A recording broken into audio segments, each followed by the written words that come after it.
ஓம் சாய்ராம். என் அன்பு செல்லமே, என்னுடைய அழகான தங்கமே, என்னம்மா அப்படி பார்க்கிறாய் என்னை?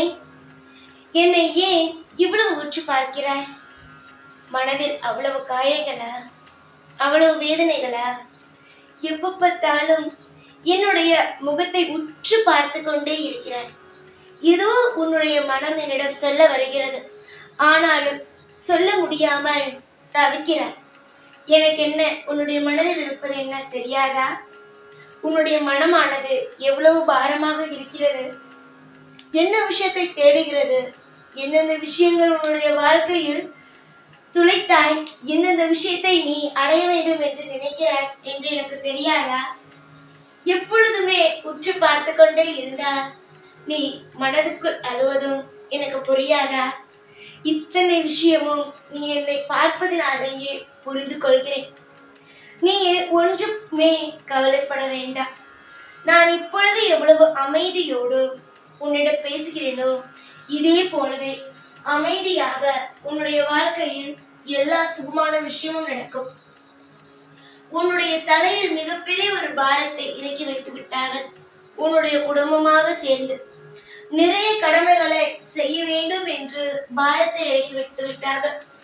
இப்பொழுது வாழ்க்கையில் அடுத்த கட்டம் என்ன செய்ய போகிறோம் என்று தெரியாமல், ஒரு தண்ணியே இல்லாமல் கொஞ்சமா இருக்கிற தண்ணியில் மீன் எப்படி தத்தளிக்குமோ அதே போலவே தத்தளிக்கிறாய். நீ அழுகும் நிலையை பார்த்தால் மீனாகியது தத்தளிக்காது. அதுக்கு அவ்வளவு தண்ணி வந்துவிடும். அது போலவே அவ்வளவு கண்ணீரை விடுகிறாய். நீ அழுவது எனக்கு பிடிக்கவே இல்லை. நீ நினைக்கலாம், கஷ்டப்படுத்தி விட்டு அழாதே என்று சொல்கிறீர்கள், அழாமல் இருக்க முடியுமா என்று. அம்மா, நான் உன்னை கஷ்டப்படுத்துகிறேன் என்று நினைக்கிறாய். நான் உன்னை கஷ்டப்படுத்தவில்லை. உனக்கு நீ யார் என்பதை புரிய வைக்க முயற்சிகளை செய்கிறேன். ஆனால் நீ இன்று வரைக்கும் நீ யார் என்பதை புரிந்து கொள்ளவில்லை. நீ எவ்வளவு பாரத்தை கொடுத்தாலும் தாங்குவாய் என்பதை உனக்கு புரிய வைக்கிறேன். உனக்கு எவ்வளவு கடமைகள் இருக்கிறது என்பதை புரிய வைக்கிறேன். உன்னால் யாருமே இல்லாமல் தனிமையில் வாழ முடியும் என்பதை புரிய வைக்கிறேன். உன்னுடைய வாழ்க்கையில் காசு பணங்களுக்கு பஞ்சம் வந்தாலும் அதிலிருந்து உன்னுடைய குடும்பத்தை மீட்டெடுக்க முடியும் என்பதை புரிய வைக்கிறேன். திறமையே இல்லை என்று சொன்னாய். நீ எப்பொழுதும் என்னிடம், எனக்கு என்ன திறமை இருக்கிறது, நான் எப்படி முன்னுக்கு வருவேன் என்றாய். உன்னாலும் முன்னுக்கு வர முடியும் என்பதை உனக்கு உணர்த்தினேன். இத்தனை விஷயங்களுமே நான் உன்னை சோதனை செய்ததினால் மட்டுமே. நான் உனக்கு சோதனைகளை கொடுக்காமல் எல்லாவற்றிலும் சந்தோஷத்தை கொடுத்திருந்தால் நீ யார் என்பதையே நீ புரிந்திருக்க மாட்டாய். எல்லா நேரத்திலேயும் இன்னொருத்தவரை நம்பியே வாழ்ந்து கொண்டு இருந்திருப்பாய். யாராவது உதவி செய்ய மாட்டார்களா என்று கேட்டுக்கொண்டு நின்றிருப்பாய். ஆனால் இப்பொழுது எப்படி இருக்கிறாய் நீ? சொல் பார்க்கலாம். இப்பொழுது எப்படி இருக்கிறாய்? நமக்கு யாரும் வேண்டாம், நமக்கு நாம் போதும் என்று நினைக்கிறாய். சரிதானே? நான் சொல்வது சரிதானே அம்மா? உன்னுடைய வாழ்க்கையில் நீ அழகான ஒரு பாதைக்கு இருக்கிறாய். உன்னுடைய ஒவ்வொரு விஷயங்களும், ஒவ்வொரு நொடியும் உனக்காக இத்தனை விஷயம் நடந்தது. உன்னுடைய வாழ்க்கையில் நீ யார் என்பதை புரிந்து கொள்ளவே. புரிகிறதா? நம்பிக்கை வையுங்கள். ஒவ்வொரு காலமும் நம்பிக்கை வையுங்கள். நம்பிக்கை வைக்காமல் இருக்காதீர்கள். 1000 பேர் உங்களை 1000 விதமாக பேசினாலும் உங்களுக்குள் தோன்றுவது ஒரே ஒரு விஷயமாகத்தான் இருக்க வேண்டும். என்ன தெரியுமா?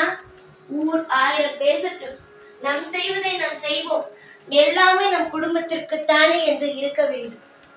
அம்மா, இதற்குமே நான் சொல்வதற்கு என்ன இருக்கிறது? என்னை உற்று பார்த்து கொண்டே இருக்கிறேன். இப்பொழுது கூட நீ என்னை உற்று பார்க்கும் பொழுது எனக்கு தோன்றுவது, இந்த பிள்ளையை எப்படியாவது நல்ல முறையில் வாழ வைக்க வேண்டும். ஒவ்வொரு நேரத்திலேயும் இந்த பிள்ளைக்கு நன்மை என்ற ஒன்றை செய்ய வேண்டும் என்பது மட்டுமே தான். புரிகிறதா? கூடிய சீக்கிரமாக உன்னுடைய வாழ்க்கையில் நன்மை என்ற ஒன்றை நிச்சயமாகவே செய்வேன். எதிர்பார்த்து எதிர்பார்த்து ஒவ்வொரு காலமும் எதிர்பார்த்து காத்து கொண்டு இருந்த ஒவ்வொரு காலகட்டத்திலேயும் நான் உனக்கு எப்படியெல்லாம் உதவி செய்தேனோ அது போலவே நிச்சயமாகவே செய்வேன். எந்த நிலையிலும் சாய் நம்மை கைவிட்டு விட்டார் என்று நீ சொல்லவே முடியாத அளவுக்கு உன்னுடைய வாழ்க்கையில் உனக்கான உதவிகள் அனைத்தையும் செய்வேன். சாய் விட்டு விட்டார் என்று நீ ஒரு இடத்தில் கூட சொல்லக்கூடாது, சொல்ல முடியாது. அந்த மாதிரியான விஷயத்தை நான் செய்வேன். புரிகிறதா? நீ யாரை பார்த்தாலும் பயப்படாதே. எவ்வளவோ விஷயங்கள் அனைத்தையும் தாண்டி விட்ட. ஒவ்வொரு நிமிஷத்திலேயும் நீ சாய் சாய் என்றுதான் சொல்வாய். எப்பொழுதும் என்னுடைய படத்தை உற்று பார்ப்பாய், கண்ணிலிருந்து தண்ணீர் வரும். ஆனால் ஒரு வார்த்தை கூட என்னிடம் பேச மாட்டாய். அம்மா, உன்னுடைய வாழ்க்கையில் நான் எல்லாவற்றிலும் உறுதுணையாகவும் பாதுகாப்பாகவும் இருந்து உன்னை வாழ வைப்பேன்.